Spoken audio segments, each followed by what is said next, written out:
दुर्घटनेत तिघांचा मृत्यू झालाय। ढिगाऱ्याखाली अडकलेल्या 8 जणांचा शोध सुरूच आहे।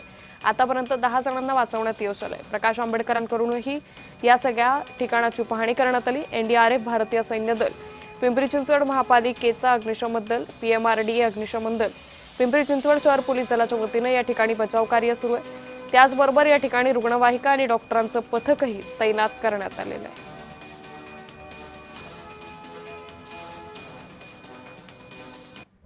हा जो एकावरती एक रचना केली जाते,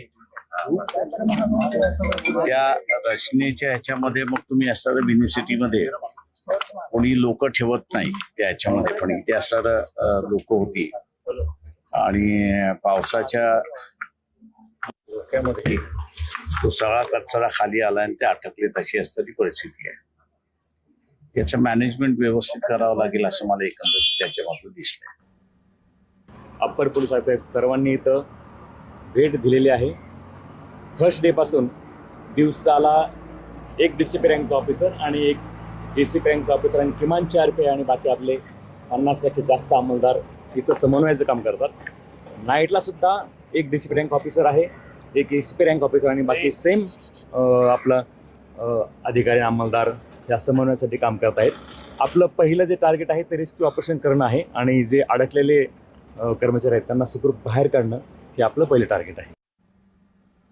परवा 8 तारखेच्या 2:30 वाजेपासून हे काम चालू आहे। या कामाचे विविध टप्पे आहेत। आपण पहिल्यांदा बघितलं की पहिल्या दिवशी आपण जे 14 लोक आहेत त्यांना आपण सुखरूप बाहेर काढलं। त्याच्यानंतर ही जी आता पुढची जी फेज आहे की ज्याच्यामध्ये ते लोक खालच्या मजल्यावरती अडकलेले आहेत, तिथे पोचायला आजूबाजूचा कचरा हा सगळा बाजूला करणे, तो करत असताना तो ॲग्रेसिव्हली जर केला तर ती बिल्डिंग परत कोलॅप्स होऊ शकेल। म्हणून एनडीआरएफ त्यांच्या पद्धतीने त्यांच्या टेक्निकने, आता हे सर्व एनडीआरएफचा हा त्यांचा एक्सपर्टीज आहे।